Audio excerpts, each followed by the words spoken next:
Welcome to Zoe Stories. My mom made me undergo feminine surgery. They say every life has a before and an after.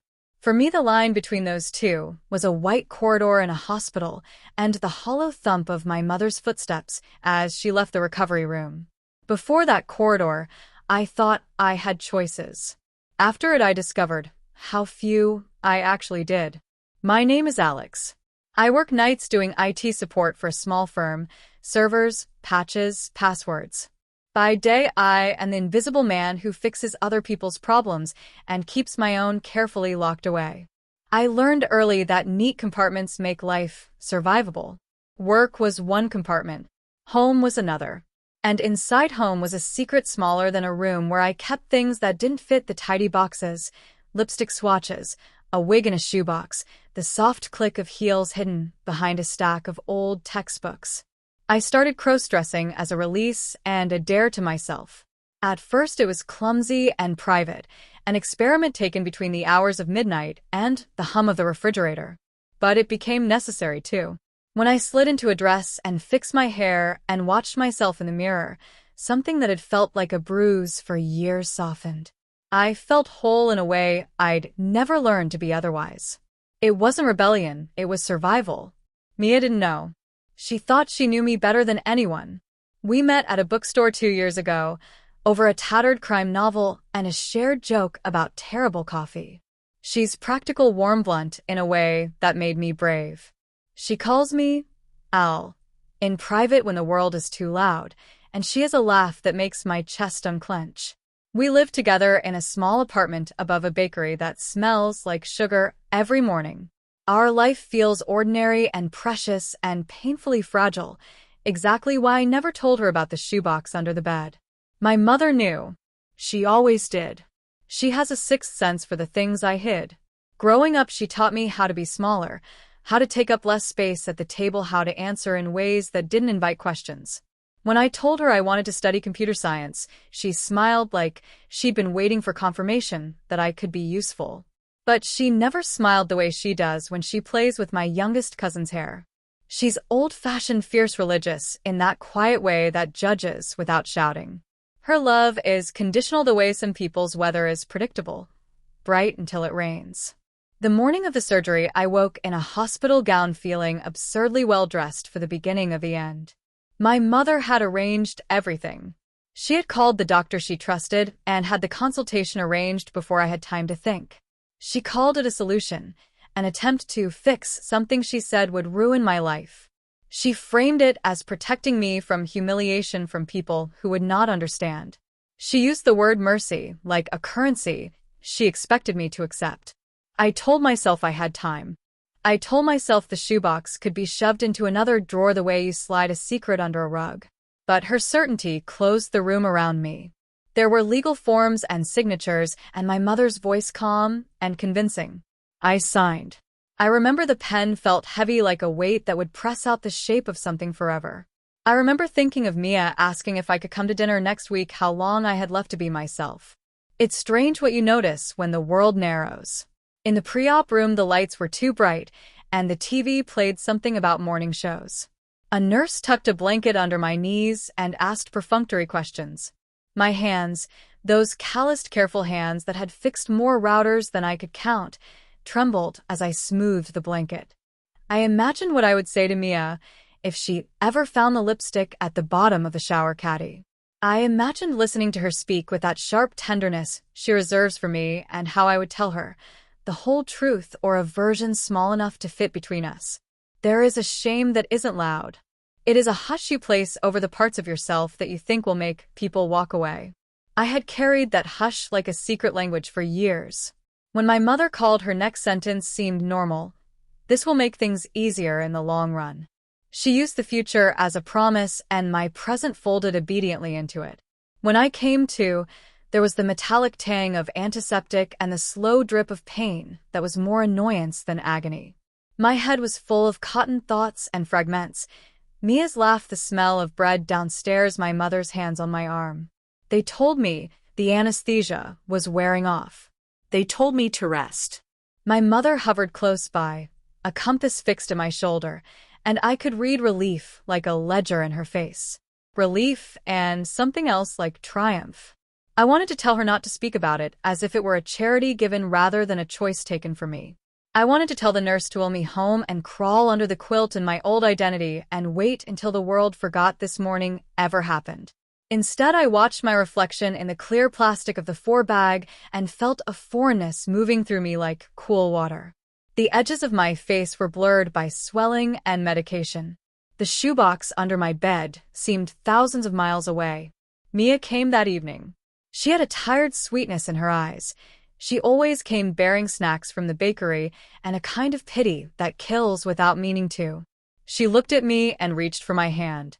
There was a hesitation in her touch, like she was learning the shape of me all over again. She kissed my forehead and asked how I felt. I answered in small lies and safe truths. I told her the doctors said everything went well. She laughed and said we'd joke about this later. She did not see the way my mother watched her. A private smile curved into something unspoken. It is a strange cruelty to be loved by someone who believes they are saving you when they are stealing you. After Mia left, because she had to work the next day, and because she promised she would and smiled and left, I lay awake counting the small betrayals that had led me here. I thought of the shoebox of wigs and the way fabric could change my shoulders into new possibilities. I thought of the first time I curled my hair in secret and felt like I had finally learned the pronunciation of my own name. I also thought of the future as something dangerous. What would happen when my small experiments collided with the hospital's neat paperwork and the irreversible decisions of white-clad strangers? Would Mia understand if I told her the whole truth? Would she see me and still choose me? Or would she recoil and the small life we built together collapse like a house of cards? The apartment smelled like cinnamon the next morning. The bakery below us was already at work and the world moved oblivious. I moved slowly around that familiar space, as if mapping it for the last time. Clothes lay over the back of a chair. The shoebox peered out from under the bed like a secret that had not yet been discovered. My phone buzzed with messages, work queries, a meme from a friend, a text from Mia that read, "Don't worry, love you." It felt like a small mercy and a small lie both at once. This is where my story begins.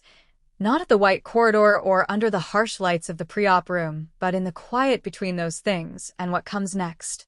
I have the voice of a man who has worn both masks and is learning how to breathe with them at once. I will tell you the small things: the texture of stockings on my thighs, the sound of my mother's shoes in the hallway, the moment I realized I could not go back without losing more than I could afford to lose. You will see me choose, and you will watch me be chosen. You will witness the way a secret becomes a currency, and how love explains itself into new shapes. You will learn who I am when the lights go dark and the apartment is only my own breath. And when I tell you this, I ask for two things: that you watch closely and that you judge gently. Because in the hours to come, choices will be made by others on my behalf and by me in panic and encourage both. This is the end of the introduction. Next, I will show you the first build-up part, when the ordinary fear of discovery becomes a pressure that pushes me into roads I never intended to walk. The day after the surgery, the world pretended to be normal. Birds still argued on the balcony rail, traffic still hummed outside, and the sun cut through my curtains like it had done every morning before. But nothing felt normal. My body was different. Not in the obvious way yet, but in the quiet, invisible way a storm begins before it shows its teeth. I could feel something missing inside me, and the absence whispered louder than pain ever could. Mom stayed with me for 3 days after the operation. She moved through my apartment like it was hers, rearranging things, tossing clothes she called unnecessary, and leaving behind pamphlets about new beginnings from her church group. She smiled a lot. Too much, like she was convincing herself this was all for the best. "You'll thank me someday, Alex," she said while wiping down the counter. "You'll see the world differently now." Her words sounded like a prophecy and a curse at the same time. When she finally left, I sat on the couch surrounded by silence. The air still carried the scent of her perfume, heavy, floral, suffocating. I should have felt relieved, but instead, I felt the weight of everything she'd taken from me. My hands trembled as I reached under the bed for the shoebox, my sanctuary, my real self. When I opened it, my heart clenched. Inside were the little pieces of a world I wasn't sure I was allowed to touch anymore. A honey blonde wig, a few lipsticks, a pearl necklace I'd bought on a whim, and a folded floral dress. My fingers grazed the soft fabric, and the memory hit me, how that dress had once made me feel alive, free, feminine in a way words could never explain. But now I was afraid of it. I turned toward the mirror, hanging near the closet. My reflection looked the same, or at least it pretended to. But there was something off. The edges of my face looked softer, the shape of my jaw slightly changed, and my lips, swollen, maybe from the anesthesia, maybe from something deeper, looked strangely fuller. My throat tightened. What did she do to me? I whispered. I grabbed the hospital documents and flipped through them. Pages of medical jargon, signatures, and consent forms. My signature was there, but I barely remembered signing it. It mentioned reconstructive hormonal alignment procedure, something my mother had called minor. But as I read further, the words made my stomach twist. Supplementary hormonal therapy required to maintain adjustment. I slammed the papers down. This wasn't minor. This wasn't temporary. For the first time, I felt something I hadn't allowed myself before, rage. It burned slow and bright. I didn't want to call Mia. I didn't want to hear her voice filled with kindness I didn't deserve. But she texted me first. Feeling any better today, babe? I stared at the screen. She didn't know. She thought it was a small, routine surgery. My mother had told her something vague about stress, anxiety, maybe a minor correction. And I'd gone along with it. I typed. Yeah, getting there. Just tired. Then deleted it. Typed again. Better. Can we talk tonight? She sent a heart emoji back. Simple. Sweet. Unaware. I tried to nap, but my body wouldn't let me. Every movement reminded me of the changes. The softness in my skin. The dull ache in my chest. The way my body seemed to be betraying me in silence. When I finally drifted into sleep, I dreamt of mirrors shattering and my reflection staring back at me with someone else's eyes. When Mia came over that night, she brought soup, her laptop, and that gentle energy she always carried like sunlight. She fussed over me, adjusted the pillows, and made jokes about how dramatic I looked. You should have seen yourself when they wheeled you out, she said, laughing softly. You were mumbling something about passwords and lipstick. Everyone thought you were delirious. I froze. Lipstick? I asked carefully. She nodded, still smiling. Yeah. You said something like, I can't lose the lipstick. What's that about? My heart skipped. Probably nonsense. Anesthesia does that. She didn't push it, not yet. But she watched me differently after that. Her gaze lingered a second too long. Her smile flickered into curiosity.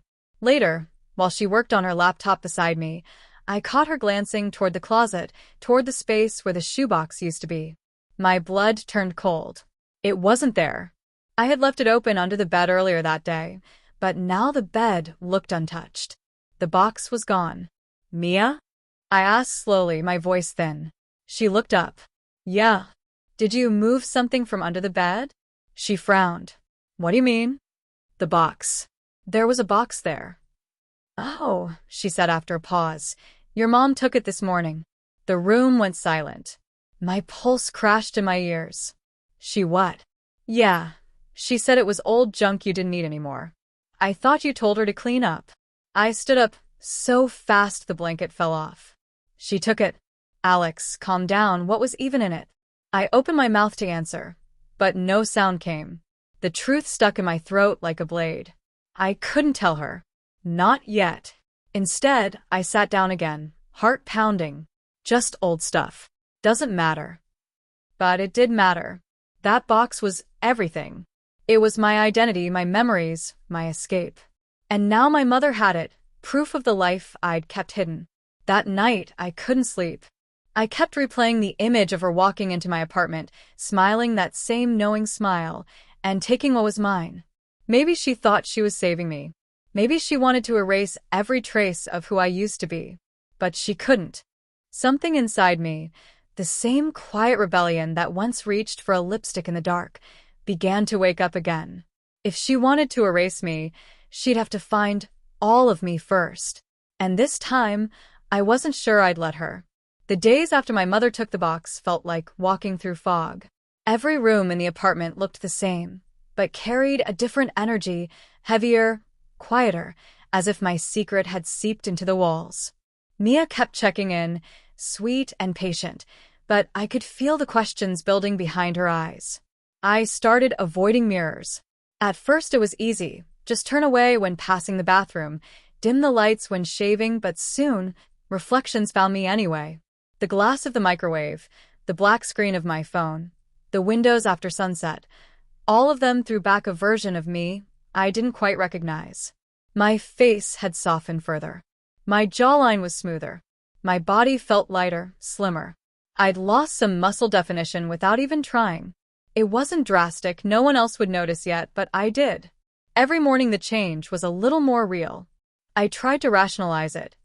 Maybe the medication after surgery was affecting my appetite. Maybe I was just tired. But deep down, I knew better. The hospital documents mentioned hormonal adjustment. Whatever that meant, it was still happening. By the third morning, the change wasn't subtle anymore.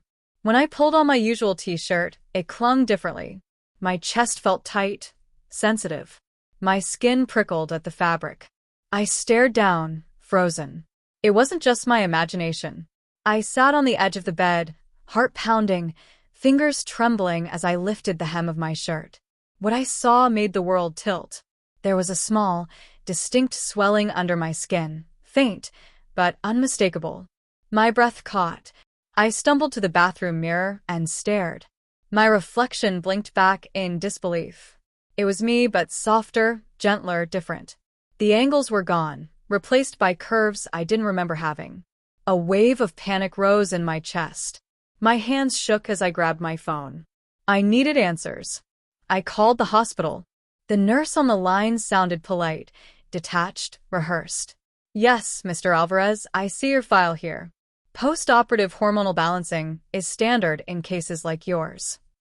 Standard. My voice cracked. What does that mean? What did you people do to me? Sir, your mother signed the supplemental consent form. The hormonal alignment is part of the long-term correction process. It's all in the documents. I nearly dropped the phone. You're saying this change is permanent? There was silence. Then, softly, the nurse said, "You'll need to follow up with your physician. You should begin to notice full stabilization in the next few months." I hung up before she could say another word. Months. The floor seemed to vanish under me. My knees gave out, and I sat there, staring at the bathroom tiles, breathing hard, trying not to scream. What had she done to me? When Mia came home from work, I pretended to be asleep. She tiptoed around, humming quietly, the sound of her keys soft against the table. She leaned over, brushed my hair from my forehead, and kissed me goodnight. And for the first time, I didn't feel like her boyfriend. I felt like a stranger in my own body, pretending to be someone she still loved. The next morning, curiosity and terror fought inside me. I opened my laptop and searched the medical term from the file, reconstructive hormonal alignment procedure. The results were vague but horrifying, clinical words describing endocrine suppression, estrogen induction, and secondary sexual adaptation. In short, they had forced my body to begin feminizing. My fingers froze over the keyboard. I couldn't breathe. That's when the front door opened. "Hey, sleepyhead." Mia's voice broke through my panic. "You didn't answer my texts." I slammed the laptop shut. "Sorry. Just reading." She tilted her head. "You okay? You've been weird lately. Distant." My pulse spiked. "Just tired. Healing takes time." She came closer, studying my face. Her eyes softened. "You do look different." My stomach dropped. "Different how?" "Not bad different," she said, smiling. "Just, I don't know." "Softer." "Peaceful, maybe. Kind of beautiful, actually." Her words were meant to soothe, but they hit me like a punch. Beautiful. I forced a laugh. Guess the hospital gave me a glow-up. She laughed too, brushing it off, but her gaze lingered. She reached out, running her thumb along my jaw. I mean it. You look calm. Like you're finally yourself. If only she knew. Later that night, after she went to shower, I stood in front of the mirror again. I touched my face, my hair, the faint curve beginning to shape my body. And for a terrifying moment, I didn't hate it. That realization hit harder than the surgery itself. Because somewhere between fear and confusion, a small voice whispered, "This is what you always wanted." I pressed my palms against the sink and shook my head. No. Not like this. But the voice didn't go away. It followed me into my dreams, into the mornings, into every second I tried to act normal around Mia.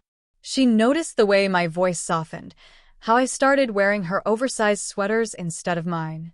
She joked about it once. "You're stealing my style, huh?"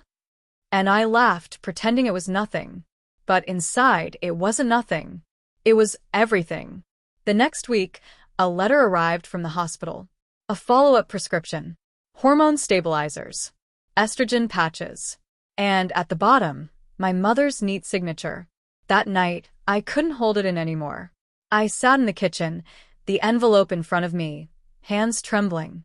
When Mia came in, she took one look at me and frowned. "Alex, what's going on?" I looked up. "Do you believe people can change without choosing to?" She blinked. "What do you mean?"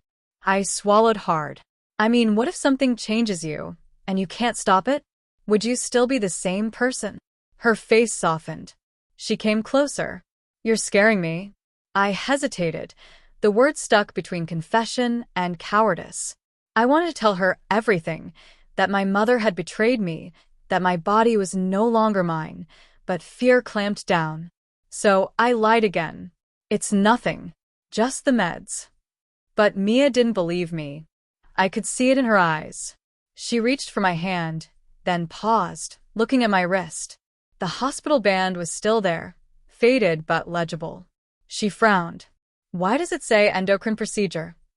My heart stopped. She looked up, searching my face. "Alex, what did they do to you?" And in that moment, the truth I'd been hiding began to collapse under its own weight. There's a kind of silence that feels alive, one that breathes between two people when everything unsaid starts to scream. That was the silence between Mia and me after she asked, "What did they do to you?" I tried to find words, but they tangled and broke before leaving my throat. My pulse hammered against my skin, and every part of me screamed run, hide, lie. "Nothing," I finally said. "It was just a hormonal treatment. My mom thought it would help with stress." Mia stared at me, her brow furrowing. "Hormonal treatment? Alex, that's not something you just get without knowing what it does. What aren't you telling me?" I couldn't meet her eyes. She stepped closer, her voice trembling. "You've been acting strange. You barely eat. You sleep all day. You're hiding something, and I can't help you if you won't tell me the truth." The dam cracked. I don't know the truth myself. I snapped, louder than I meant to. "They didn't tell me. She didn't tell me." Mia froze. "Who?"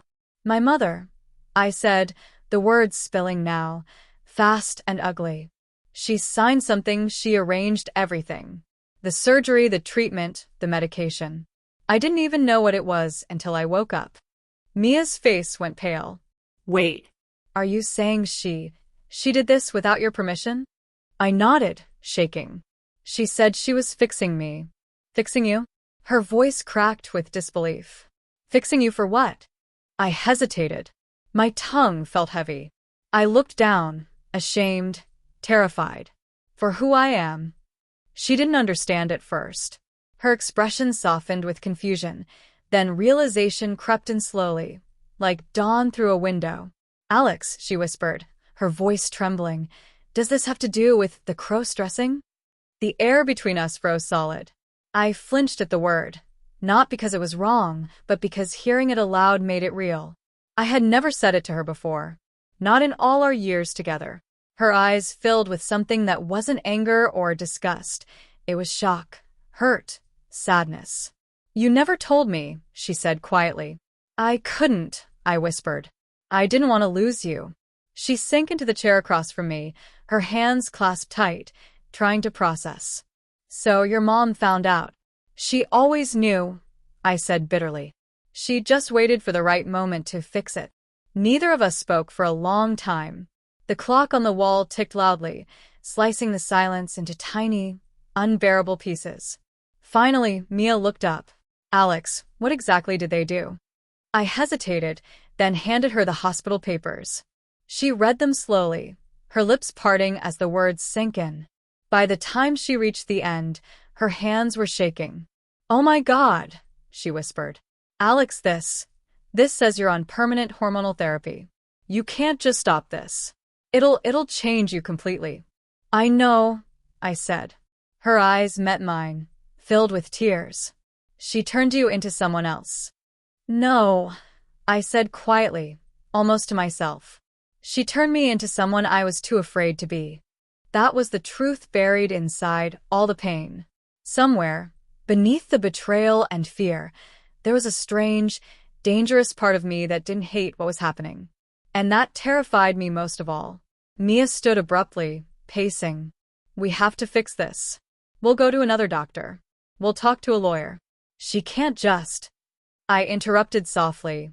What if I don't want to fix it? She stopped. What? I don't mean like this, I said quickly. Not how she did it. Not without choice.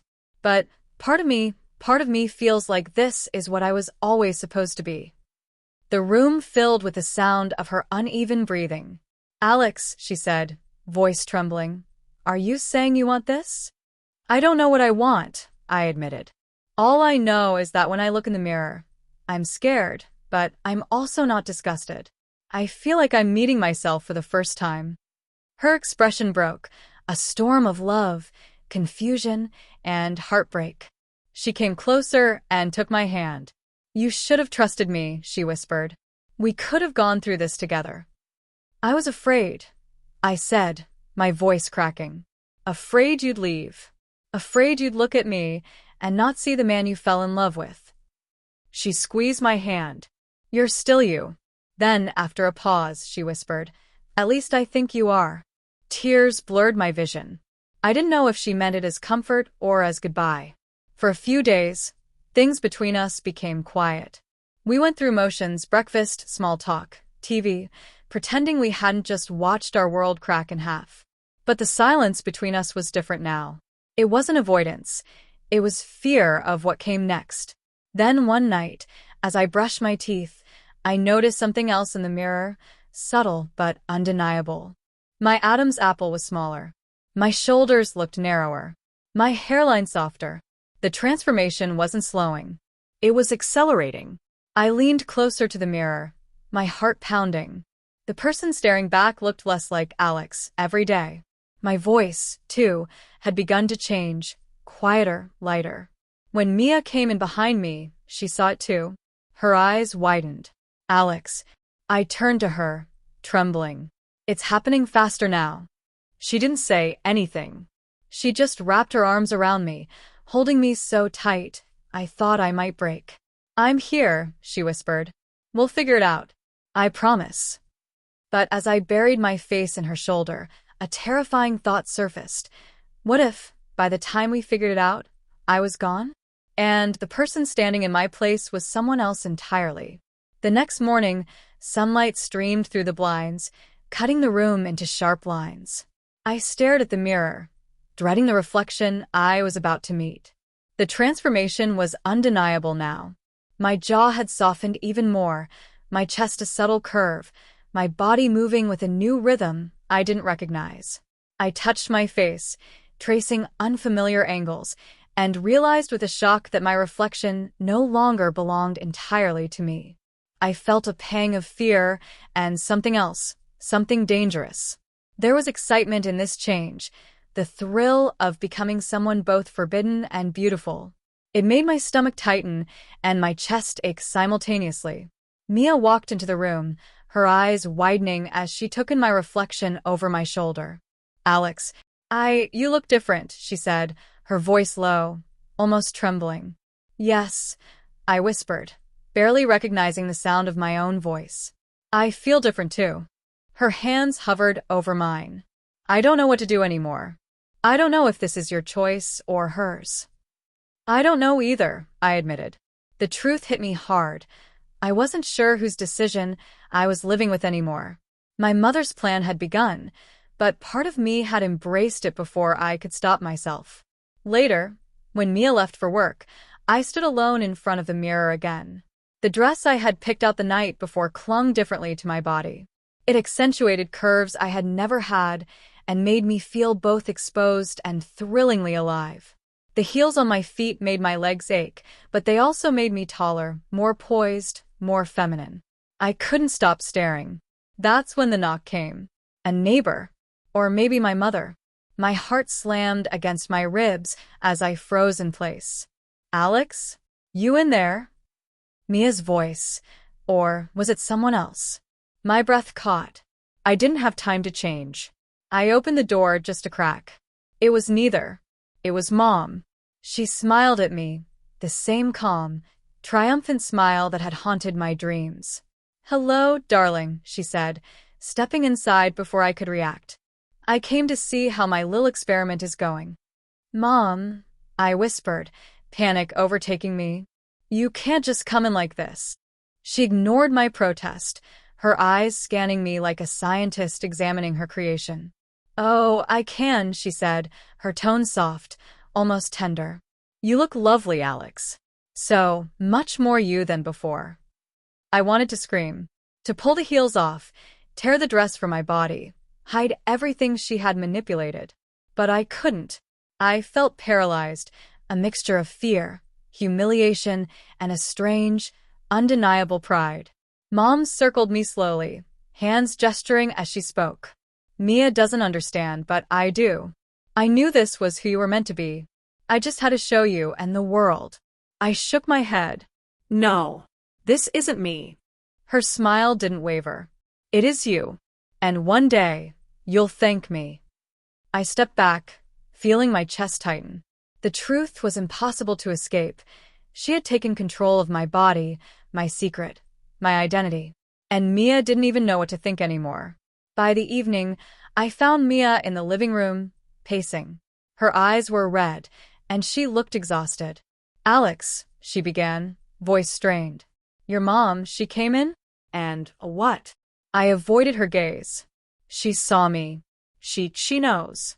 She's taken control of everything. Her hands flew to her face. I can't believe she did this. She's manipulating you. You're still Alex, right? You're still you. I swallowed hard. I don't know. Her knees hit the floor as she sank down, staring at me. I don't know if I can help if you don't fight this. I am fighting, I said, voice cracking. I am. But part of me feels alive in a way I've never felt before. She flinched, her mouth opening to argue, but no words came. I ran to the bedroom, slammed the door, and collapsed on the bed. I hugged the pillows, trying to contain the storm of emotions inside me. Fear, shame, desire, and an intoxicating curiosity about who I was becoming. The mirror across the room reflected a stranger with my eyes. She or I was beautiful, delicate, vulnerable, and terrifying. And I couldn't stop looking. Outside, the world moved on, oblivious. But inside, everything had shifted. The trust between Mia, my mother, and me was frayed. My body was no longer entirely mine, and my mind was a battleground between resistance and surrender. I realized then that this was just the beginning. Every glance in the mirror, every step in heels, every brush of soft fabric across my skin reminded me, my transformation wasn't just physical. It was emotional, psychological, and unavoidable. And soon everyone around me, Mia, Mom, the world, would have to reckon with the new me. By the 5th day, the changes had become impossible to ignore. My body no longer belonged to the Alex I once knew. The curves were sharper, the softness more pronounced, and even my voice had a faint lilt I couldn't suppress. Every movement felt different, hips swaying slightly, shoulders narrower, the subtle weight shift when walking in heels. I was becoming someone else, and every mirror, every reflection reminded me of it. Mia had stopped asking questions directly. She watched me quietly, her eyes full of worry and heartbreak, her hands hovering close but never quite touching. I could see the struggle in her. Love for me, but fear for who I was becoming. I couldn't hide anymore. Even my clothes betrayed me. The oversized sweaters no longer masked my frame. Jeans hugged new curves that had never existed.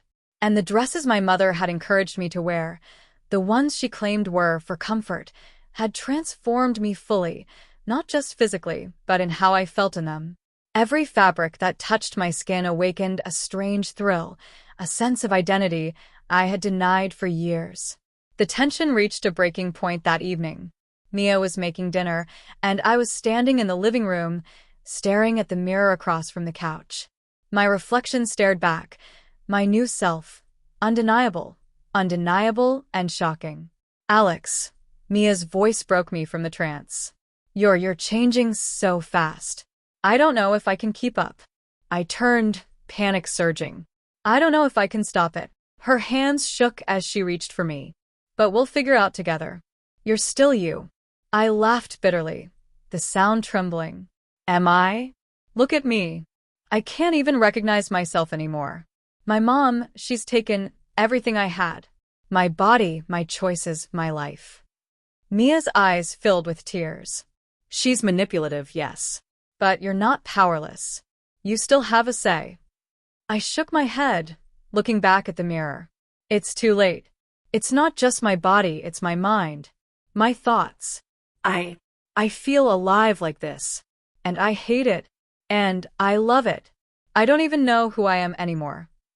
The weight of the truth pressed down on both of us. I was no longer a man in a woman's clothing. I was becoming someone entirely new. And the closer I got to that truth, the more the suspense tightened, suffocating in its intensity. The next morning, my transformation accelerated. Even my walk had changed, a subtle sway, an elegance I didn't recognize. My hair felt softer, my skin silkier, my chest impossible to ignore. And Mia noticed every detail. She tried to reach out, to comfort me, but I could see her fear mirrored in my own reflection. When Mom called that afternoon, it was with that same quiet, triumphant tone. How are you feeling, my darling? She asked. Alive, I said bitterly, my voice faltering. But not free. Her laugh was soft, almost cruel. You'll thank me someday. I'm helping you find yourself. Is this really yourself? I asked, voice trembling. Or just what you wanted me to be? You'll see, she said and hung up. I sank onto the couch, staring at the phone, at the mirror, at the impossible changes taking over my body. Every part of me screamed against this, yet every part of me ached to embrace it. Mia came back from work and found me slumped there, trembling. Alex, talk to me, she whispered. I don't know what to say, I admitted. I'm changing. And I don't know who I'll be when it's done. I'm scared, Mia. Scared you won't see me. Scared I won't recognize myself. Scared that my mother has won. She pulled me into her arms, holding me tight, but I felt a gulf opening between us. Her warmth couldn't reach the storm inside me. My reflection in the mirror mocked me, a stranger with my eyes, my past fading, my identity slipping further every second. Later that night, I couldn't resist the pull any longer. I went to the bedroom, dug through the hidden shoebox remnants that Mom hadn't found, and carefully dressed in a new outfit. The heels, the wig, the dress, every piece transformed me completely. I stared at myself in the mirror, trembling. The thrill was intoxicating. My pulse raced. My lips curved slightly, a smile I didn't recognize. And then I heard it, the door unlocking. Mom. My heart froze. Panic surged through me as I tried to rip off the wig, kick off the heels, shove the dress back into the closet. Too late. She was there, standing in the doorway, calm, triumphant, and unwavering. You've embraced it, she said softly, eyes glinting. Good. This is who you're meant to be. I opened my mouth to scream, to argue, to fight, but I couldn't. The thrill and the terror battled inside me, leaving me paralyzed. My reflection stared back, stranger and seductively familiar all at once. Mia appeared behind her, eyes wide with shock. Alex? I could only shake, caught between fear, desire, and the looming reality. My life was no longer my own. Every choice had been stolen, every boundary crossed. And yet some small part of me thrilled at the transformation, at the new possibilities it offered. The tipping point had arrived. Nothing would ever be the same. The next morning, the apartment felt smaller, suffocating, as if the walls themselves were closing in on me. Every reflection, every shadow, reminded me of the person I was becoming, the Alex that Mom had engineered, and the version of myself I was only beginning to accept. Mia was in the kitchen, moving quietly, but her silence was heavier than any words. I could see the fear and confusion in her eyes, the way she kept glancing at my chest, at my curves, at my softer jawline. I didn't know how to start. I wanted to scream, to tell her everything, but the words tangled in my throat. Instead, I walked past her, each step in heels making my pulse hammer louder. The sound echoed through the apartment like a warning. Mom arrived that afternoon. She didn't knock. She never knocked anymore. She just entered, assuming I would comply with her vision. And I did, in a way. My body and mind had already betrayed me. You look perfect, she said, eyes scanning me like a painter inspecting a canvas. Absolutely perfect. I wanted to hate her. I needed to hate her. But the reflection in the mirror, the curves, the soft skin, the long hair, part of me loved it. And that realization made my hands shake and my chest ache. Mia stepped between us, fury and fear battling on her face. Stop it, Mom. You can't control him. He's not some experiment. Mom smiled, unshaken. Oh, Mia. He isn't a he anymore, and you know it. He's finally becoming who he was always meant to be. I flinched at the words. Mom had removed any pretense, any illusion that this was optional. Every hormone, every procedure, every dress, every wig had been a step toward this. And now, she was claiming it like a victory. Alex, talk to me, Mia pleaded, her voice breaking. Is this what you want? Or is she forcing you? I opened my mouth to respond, but nothing came. How could I explain the storm inside me? The fear, the thrill, the betrayal, the awakening all at once? Mom stepped closer, her voice soft but firm. She is discovering herself. And, Mia, you have to accept it. This is who she is now. The words hit me like ice. She. My name was slipping away, replaced by the identity Mom had sculpted. And I wasn't sure I wanted to fight it anymore. Mia's hand touched my arm, tentative, desperate. Alex, don't let her take you. Don't let this change define you. You're still you, I know you are. I wanted to believe her. I wanted to fight. But my body betrayed me, swaying subtly in the dress, curves visible, hair soft, lips glossy. The reflection in the mirror mocked me, stranger and familiar, feminine and mine. Mom laughed softly, a sound that made my stomach twist. Look at her, she said, eyes glittering with triumph. The transformation is complete. And she's thriving. Isn't that beautiful? The words were a knife. Part of me wanted to scream. Another part wanted to melt into the identity they described, feel the soft thrill of acceptance. Mia's face contorted, trying to mask panic. I can't. Alex, you have to fight her. You have to fight for yourself. I wanted to, desperately. But the pull of the mirror, the thrill of the new body, the soft allure of the curves and the heels and the delicate hands I now possessed, anchored me in a strange limbo. Mom reached out, fingers brushing my cheek. You're ready, she whispered.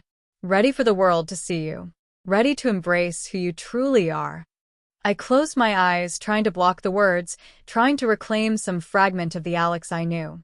But when I opened them again, my reflection smiled back at me, seductive, inviting, terrifying. Mia's hands gripped mine, pleading. Please, Alex, don't let her win. And in that moment, the internal battle erupted. My body screamed one truth, my mind another. Fear and desire collided in a flash of adrenaline, confusion, and raw emotion. The room was silent except for our breathing. Each second stretched impossibly long. Every heartbeat thundered in my chest. Every glance at the mirror amplified the tension. Mom stepped back, satisfied, watching the storm inside me unfold. "It's time," she said softly, almost a command. I looked at Mia, panic and longing battling in my eyes. I don't know if I can fight her or myself. Her hands tightened around mine. "Then fight me, Alex. Fight for us. Fight for the person you really are, not the one she wants you to be." The words ignited something deep inside. A flicker of resistance, a spark of defiance against the tide of change. But then the phone buzzed. A message from Mom. "Time for the final step. Don't disappoint me." My heart froze. The final step loomed, an unknown obstacle I couldn't avoid. Every choice, every hesitation, every second of fear had led to this moment. I swallowed hard, trembling, my reflection in the mirror almost mocking me. I was at the tipping point, the edge of surrender or rebellion. And the storm was about to break. The apartment seemed smaller than ever, the walls pressing in as if they knew what was coming. Mom's message sat on my phone like a ticking bomb. Time for the final step. Don't disappoint me. Mia paced behind me, her frustration palpable.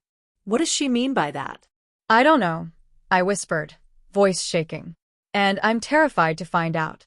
Every instinct screamed to hide, to run, to strip off the dress and heels, to claw back the body I once knew. But deep down, a strange part of me wanted to see it through, wanted to see what I could become. Mom arrived sooner than expected. She didn't knock. She never knocked anymore. Her presence filled the room like a shadow, calm yet commanding. "Ready, darling?" she asked, eyes glinting with triumph. I shook, every muscle tensing. Mia stepped in front of me. "Alex doesn't have to do this," she said. "You can't force him." Mom's smile was almost gentle. "I'm not forcing her. She's choosing. She just doesn't know it yet." The words cut like ice. Mom always had a way of twisting reality, of making control feel like freedom. You can say no," Mia pleaded, tears welling. "You can fight this." I looked at my reflection in the mirror, the stranger smiling back, curves highlighted, lips soft, hair cascading like silk. That version of me, her, seemed to breathe with confidence, daring me to resist. "Alex," Mom said softly, "look at yourself. Truly look. Don't lie to me. Don't lie to her. Who do you see?" I swallowed hard, panic and desire warring inside me. I wanted to fight, to scream, to reclaim myself. But part of me, terrifyingly, irresistibly, wanted to step fully into this new identity. My voice faltered.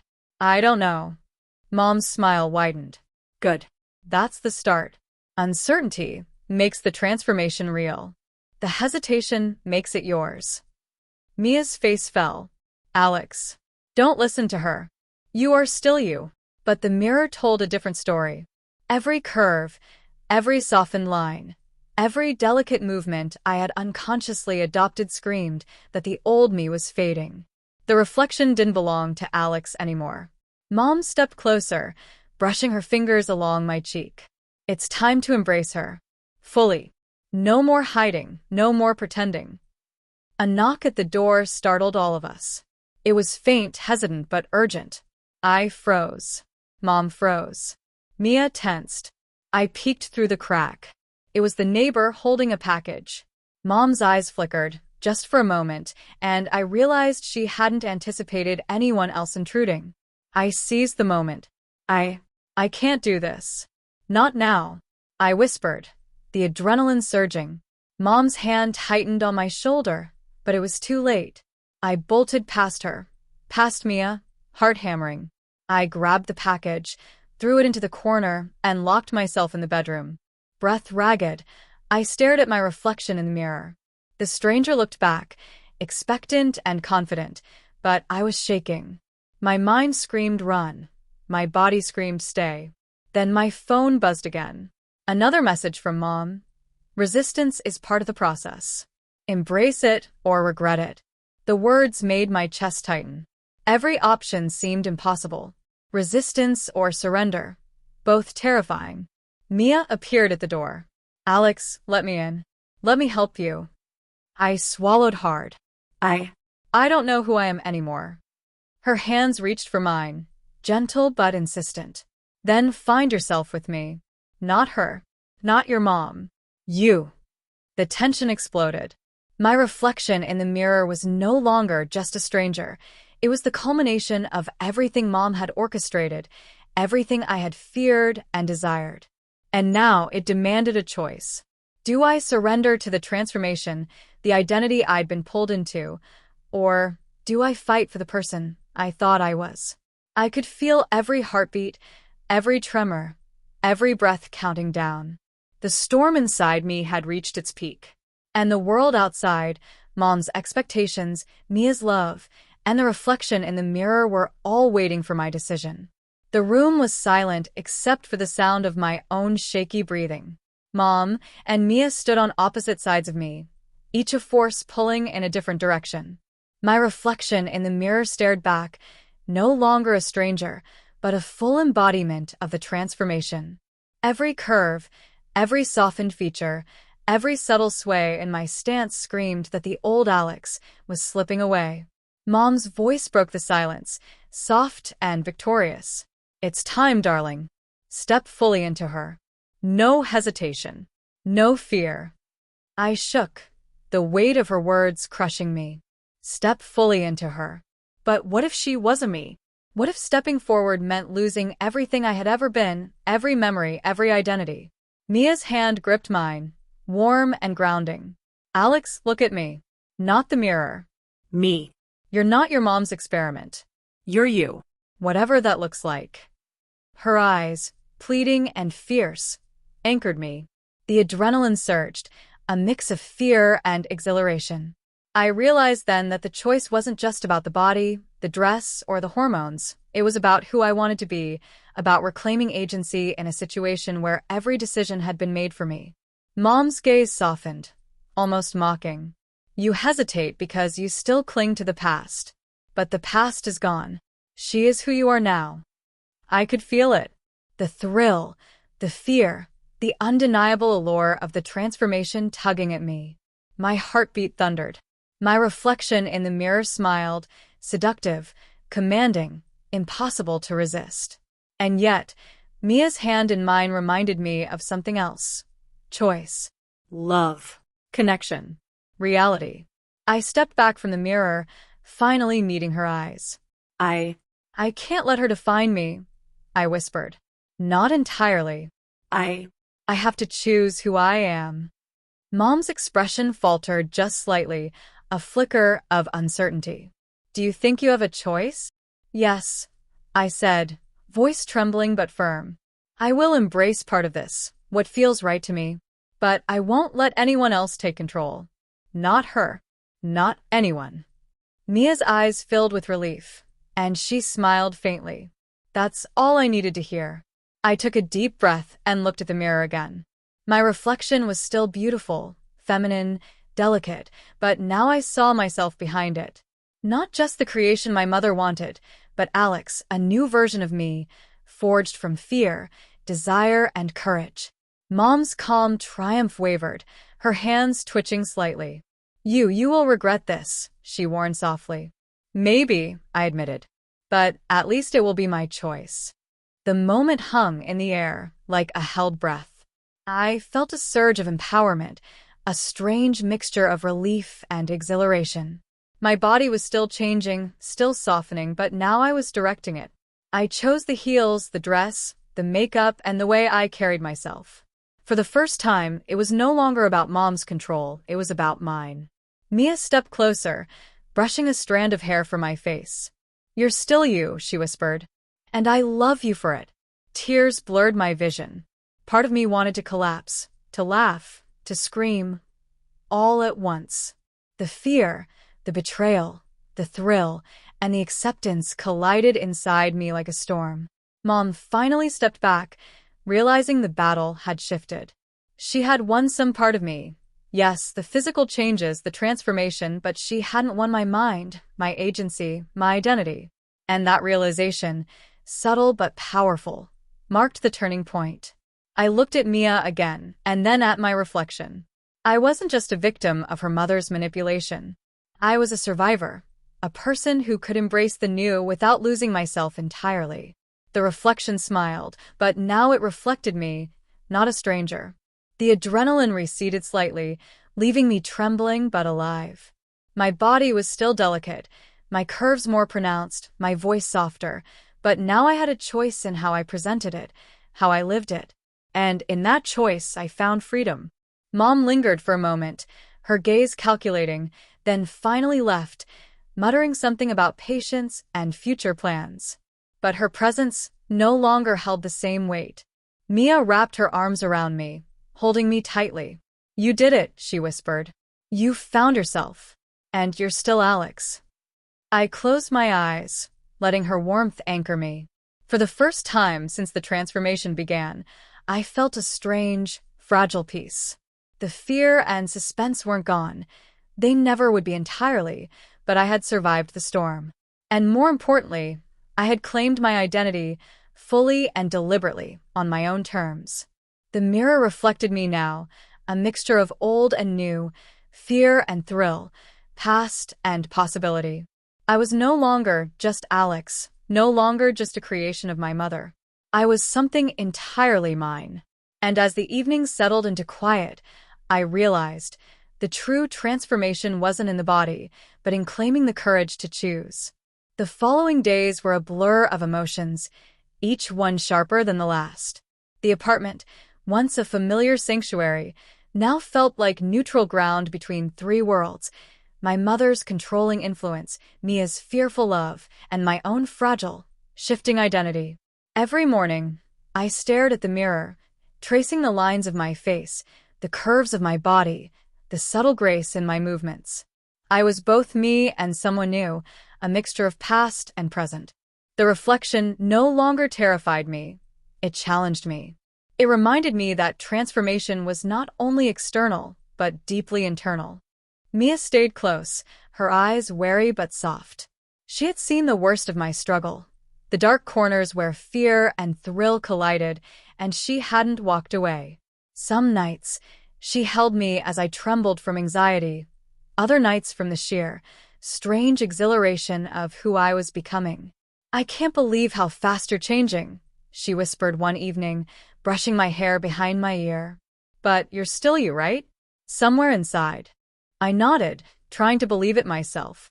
"I think so," I said softly. "It's just hard. Some days, I feel like I'm losing him. Other days, I feel like I'm finally finding her." Mia smiled faintly, tears glistening. "Then we'll find her together. And we'll keep a part of him too. Always." Mom's presence lingered like a storm cloud. Even after she left that final afternoon, the echo of her control, her voice, and her triumph haunted me. Every message, every unexpected call, reminded me of what she wanted, and the dangerous thrill of surrender I had felt. One night, as I tried on another dress in private, Mia found me. She didn't speak at first. She simply watched, eyes wide, a mixture of awe, fear, and love etched across her face. "You're beautiful," she finally whispered, her voice breaking. "But I don't know if I'm ready for the world to see this side of you." I laughed softly, bitterly. "Neither am I. But I can't hide anymore. Not from myself. Not from anyone." She stepped closer, taking my hands. "Then we'll face it together. Whatever happens. You're not alone, Alex, or her. You're still the person I love." Her words anchored me in reality, but the tension remained. Mom's shadow loomed, and the outside world hadn't even noticed yet. What would people think? Friends? Colleagues? Neighbors? And, most importantly, how much of myself could I embrace without losing the past entirely? The emotional fallout was relentless. Each glance from strangers felt like judgment. Each reflection in shop windows or passing cars reminded me of the duality inside me. And every conversation with Mia was a delicate dance between reassurance and fear. Then came the phone call from Mom. "I see you've settled into your new life," she said, voice smooth, almost proud. "Don't forget, the world will notice soon. You'll need to decide how far you're willing to go." Her words were both a warning and a temptation. Part of me wanted to obey, to surrender fully, to revel in the thrill of the transformation. Another part wanted to rebel, to assert control, to declare that I was the one making these choices. I hung up, heart racing. Mia squeezed my hand. "We'll figure it out," she whispered. "Together. No one can take your choices away from you." I nodded, clinging to her presence like a lifeline. But deep down, I knew the real challenge hadn't ended. Mom's influence, the transformation, the thrill, and the fear, all of it was still there, simmering beneath the surface. For the first time, I realized the full weight of what I had survived. The physical changes were only part of the story. The emotional turmoil, the fear of rejection, the thrill of exploration, and the battle for autonomy. That was the true climax. And I had survived it. The mirror reflected me now, a fusion of Alex and someone new, someone neither fully masculine nor entirely a stranger. A balance, fragile but undeniable.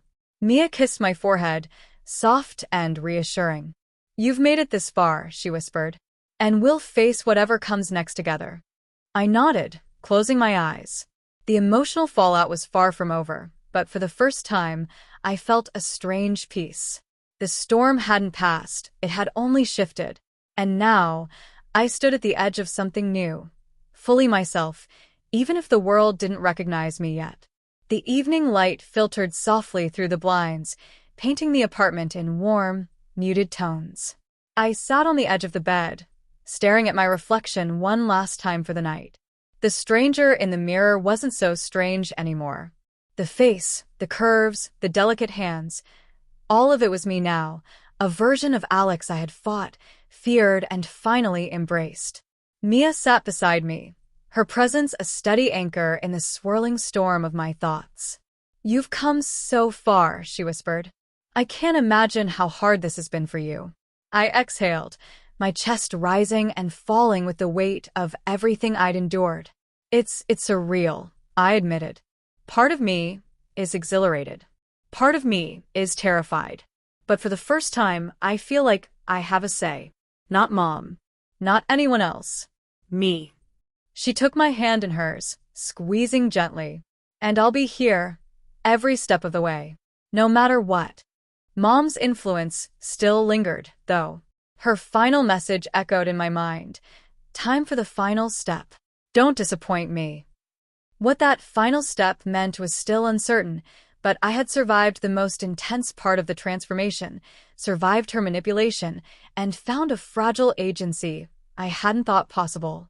Later that night, I tried to sleep, but the apartment felt alive with tension. Every shadow seemed to move, every reflection whispered secrets. And then, the faintest knock at the door startled me. Mia froze beside me. "Who?" I shook my head. "I don't know." I crept toward the door, every nerve taut. Peering through the peephole, I saw a package lying on the welcome mat. No note. No indication of who had left it. My heart hammered. "This could be Mom," I whispered.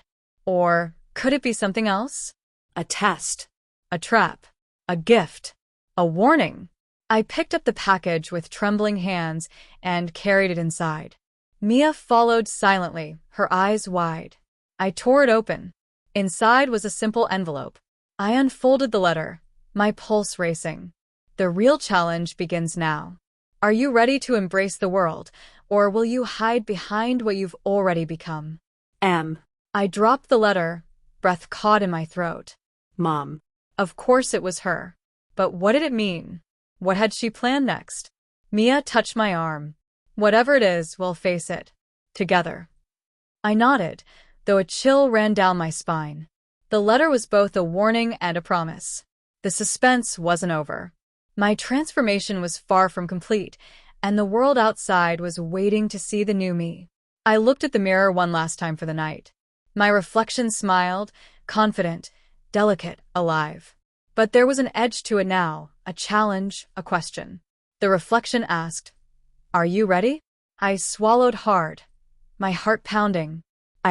I think I am," I whispered. The camera of my mind pulled back, capturing the apartment, Mia by my side, the letter on the floor, and the stranger me in the mirror. The tension was electric. The story wasn't over. In fact, it was only just beginning. Outside, the world moved on, unaware. But inside, everything had changed. My body, my identity, my relationships, all teetered on the edge of revelation. Mom had planted the seeds, Mia offered guidance, and I held the power to shape the outcome.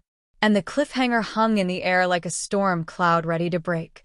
Would I fully embrace this new identity? Would Mom's next move change everything? Would Mia accept me as I was? A blend of past and present, Alex and the new self I had fought to claim? The suspense was unbearable. My reflection caught my eye one last time, and I saw both fear and exhilaration mirrored back. The next chapter of my life loomed, uncharted, thrilling, and terrifying. And then the screen faded to black. The apartment was quiet now, but the silence was heavy, loaded with all that had happened. I sat on the edge of the bed, legs crossed, staring at my reflection one last time.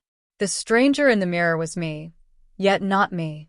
A mix of past and present, Alex and someone new, someone molded by fear, desire, and manipulation. Mia sat beside me, holding my hand tightly. "You've survived so much," she whispered. "And yet, the next step is still out there." I nodded, unable to speak. My thoughts were a storm of excitement, anxiety, and dread. Mom's letter still lay on the floor, unopened after our initial shock. It felt like a countdown to something inevitable, a signal that my life had shifted into an entirely new trajectory. The truth was, I didn't know who I was anymore, at least not completely. The transformation had taken me beyond physical changes. It had invaded my mind, my habits, my emotions. Every glance in the mirror reminded me that part of me had surrendered, part had resisted, and part was still undecided. I picked up the letter again. The words burned in my mind. The real challenge begins now. Are you ready to embrace the world, or will you hide behind what you've already become? Mom's presence felt like a shadow looming over every decision I'd made. But Mia's warmth grounded me. She leaned close, resting her head on my shoulder. "Whatever she plans, whatever the world thinks, I'll stay by your side," she whispered. My pulse quickened. Outside the apartment, life went on as usual, unaware that I had been changed forever. Every passing car, every passerby could be a witness to the new me or a threat to my carefully balanced existence. The thrill of exposure mingled with the fear of judgment, creating a tension I couldn't escape. I glanced at the mirror again. The reflection was both inviting and challenging. I saw her, the new me, smiling softly, confident and beautiful. But the eyes behind the smile, the ones that belonged to Alex, were wary, questioning. Who was in control? Who would win in the end? Fear, desire, or agency? The apartment door clicked softly, a sound that made my heart leap. No one entered, but the sound itself was enough to make me flinch. The suspense was unbearable. Mom had planted seeds, and now they were beginning to sprout in unpredictable ways. Mia squeezed my hand. "You don't have to face this alone," she said firmly. "We'll navigate it together, step by step." I nodded, feeling the fragile courage rise inside me. The fear hadn't disappeared. The thrill hadn't waned. But now, for the first time, I realized I could choose how to respond, how to balance the new me with the remnants of Alex, and how to confront whatever came next. The letter remained on the floor, a silent reminder of Mom's control and the challenges ahead. I couldn't open it yet. The suspense, the mystery, the unknown, it held me captive, and part of me wanted that.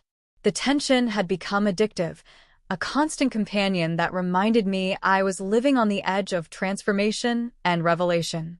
I looked at Mia one last time before night fell completely. "Whatever happens next, we face it together," I whispered. She nodded, eyes fierce and determined. Always. The mirror reflected both of us now, a blended image of love, fear, identity, and change. And then I saw it, the faintest flicker of movement behind me in the reflection, a shadow that didn't belong to either of us. I spun around, heart hammering, but the apartment was empty. The mirror, however, still held the flicker, teasing me with uncertainty. Was it Mom? A new challenge? Or simply my own imagination, twisted by the tension of the past days? The story paused here, frozen in suspense, leaving the ultimate question unanswered. Would I fully embrace this new identity? Would Mom's next move push me to the edge? Could Mia and I navigate the challenges together? Or would the transformation demand sacrifices I wasn't ready to make? The answers were unknown, the tension unresolved. And that, dear viewers, is where you come in. A comment below. What would you do if you were in Alex's position? Would you embrace the new identity, fight to reclaim the old, or find a balance in between? Subscribe and turn on notifications.